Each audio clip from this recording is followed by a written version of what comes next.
karfe 8 daidai agogon Najeriya, kamar Nijar da Chadi, wato karfe 7:30 kenan agogon GMT da Ghana. Martaba FM kuke kallo da sauraro a kan adireshinmu na intanet martabafm.com da kuma shafinmu na YouTube Martaba FM.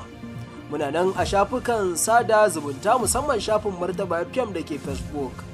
A cikin shirin za ku ji cewar mai martaba sarkin Kano ya buƙaci masu hali su dinga taimakawa masu ƙananan ƙarfi.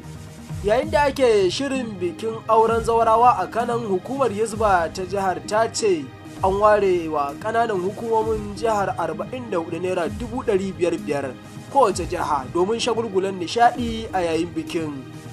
Wata kotu ta yanke wani ɗan kirifto hukuncin shekaru sama da 11,000 a gidan yari bayan samun sa da laifin halarta kuɗin haram. To sai ku gyara zama domin shan labaran duniyar da kuma rahotannin da muke ɗauke da su. Sunana Suleiman Ibrahim Madubo da zan gabatar.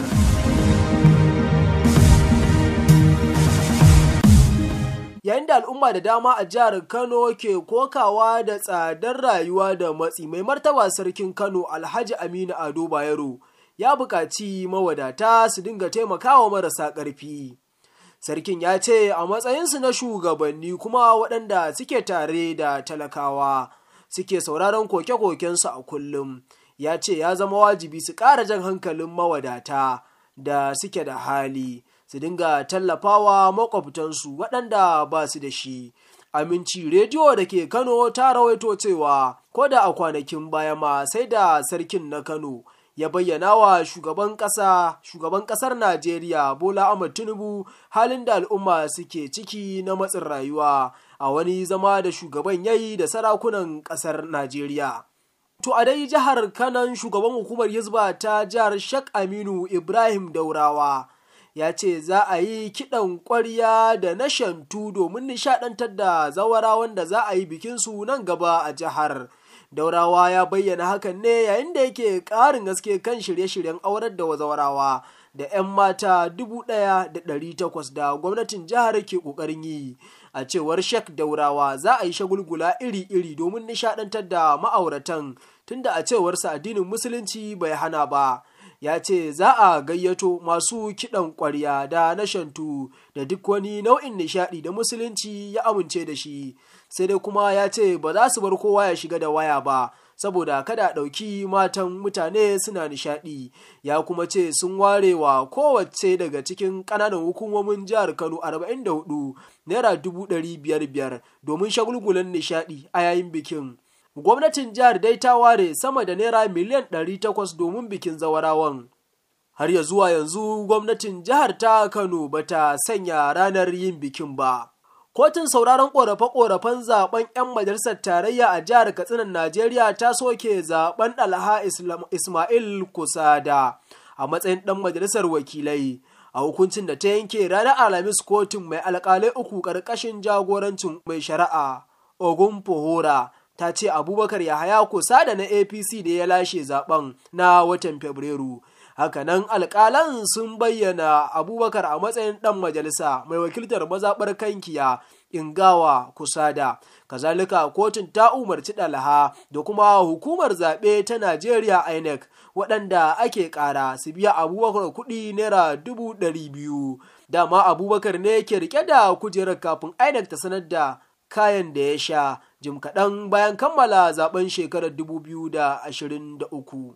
Gwamnatin jihar Zamfara ta ɗauki matakin shirya jami'an tsaro da za su rika sintiri a kan manyan titunan jihar.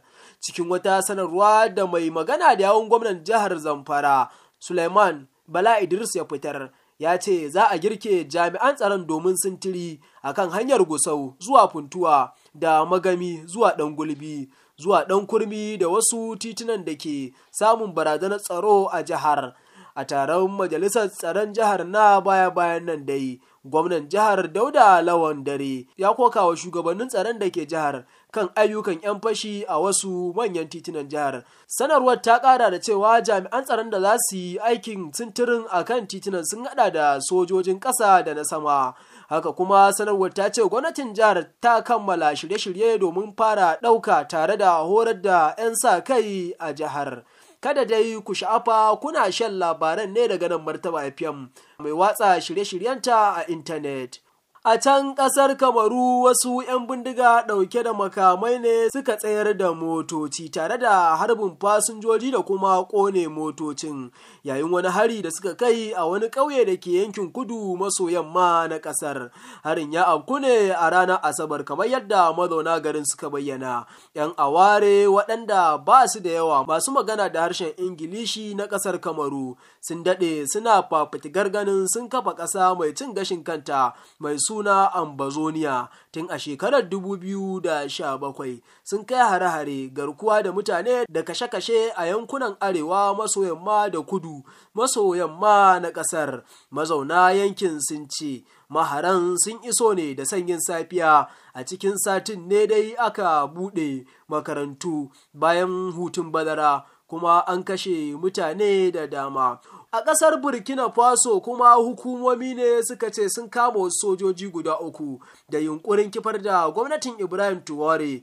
Ofishin babban mai shigar da ƙara na Burkina Faso ya ce sojojin waɗanda suka ƙunshi guda da ya yi ritaya da kuma waɗanda ke bakin aiki na da manufar wargaza gwamnatin mulkin sojin ƙasar. Sanarwar da ofishin ya fitar a jiya Juma'a ya bayyana cewa bayan dogon bincike da aka gudanar ya gano yadda sojojin 3 waɗanda dukkaninsu ke aiki a sashin tattara bayanan sirri suka shafe tsawon lokaci suna aikin lalubo bayanai na musamman kan kusoshin gwamnatin sojin ƙasar ciki har da Captain Ibrahim Traoré. Sanarwar ta ce sojojin 3 na bibiyar guraren da shugaban mulkin sojin ƙasar ya sa ƙafa da ma gidansa baya da gidajen makusantansa a wani yunkuri na wargaza gwamnatin riƙon ƙwarya da ke fatan daƙile matsalolin tsaro da ƙasar ke fama da su. Sanarwar ta ce dogon binciken da aka gudanar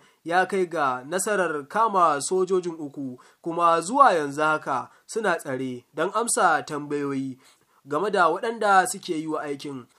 To a nan kuma wata kotu a ƙasar Turkiya ta kama wani matashi da laifin zambatar masu zuba jari a kamfaninsa na kuɗin intanet da aka fi sani da cryptocurrency. Kotun ta yanke wa Faruk Fati Othar tare da mutum 2 hukuncin ɗaurin shekaru 11,196 a gidan yari. Tun da farko masu shigar da ƙara sun nemi a yanke masa hukuncin shekara 40,562 kamar yadda kamfanin labarai na AFP ya rawaito. Faruk mai shekaru 29 ya gudu Albania a shekarar 2021 da kadarorin masu zuba jari bayan dandalin canjin kuɗin da ya kafa na Todes ya daina aiki gadan-gadan. An mayar da shi Turkiya a watan Yuni kuma aka kama shi da laifin halasta kuɗin haram da zamba da kuma aikata shiryayyun laifuka. Othar ya faɗa wa kotun cewa ba zai aikata irin wannan yarinta ba da a ce yana da niyyar cutar mutane tun da farko a cewarsa, a cewar kafar yada labarai ta Turkiya. Kazalika kotun ta kama 'yan uwarsa Serap da ɗan uwansa Guban da aikata irin laifukan. Da haka muka kawo ƙarshen labarai da rahotannin kai tsaye. Za ku iya tafka muhawara game da labarai da rahotannin da kuka ji ko kuma bayyana ra'ayoyinku a shafin Martaba FM da ke dandalin sada zumunta na Facebook ko kuma adireshin mu na YouTube Martaba FM. Kuna iya sauraron labaran a duk sanda kuka so a shafinmu na intanet martabafm.com.